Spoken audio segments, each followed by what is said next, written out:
Ja man travelbijas pārgājienā vajadzēs jaunus apaviņus, ja man būtu jāizvēlās, man būtu kaut kas vai no šī loģiski. Bet atkal, kā izvēlēties labus un pareizus pārgājienu trekkinga apavus, jautāsim cilvēkiem, kas no tā kaut ko saprot. Pirmais pats galvenais ir saprast, vai tu gribi zābaciņu vai zemo apaviņu, jo karstā laikā var droši iet, ja ir aktīvs cilvēks un ir pieredzes ar zemo apavu, īpaši garos pārgājienus. Trekkinga apaviem parasti ir aizsargāti purngali, ir neslīdoša zole ar labu gumiju, labu saķeri.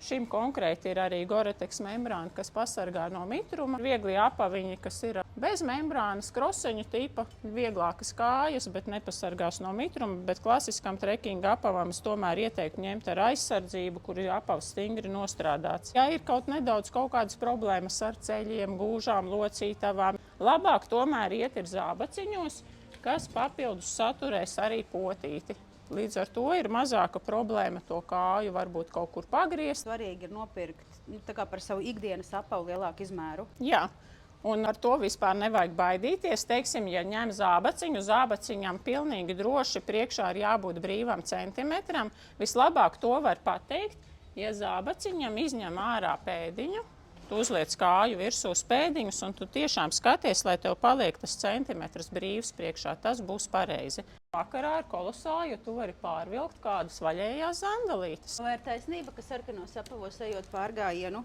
var noiet ātrāk un vieglāk? Ja tu tā uzskati, tad es domāju, ka tas tā arī ir. Pats galvenais, lai apavs būtu ērts, tas ir vispirmajā vietā, jo principā apavi viss ir domāti aktīvai atpūtai staigāšanai. Katram ir jāatrod tas īstais. Esam arī gatavi doties pārgājienā ar pareiziem apaviem kājās. Tiekamies ceļā!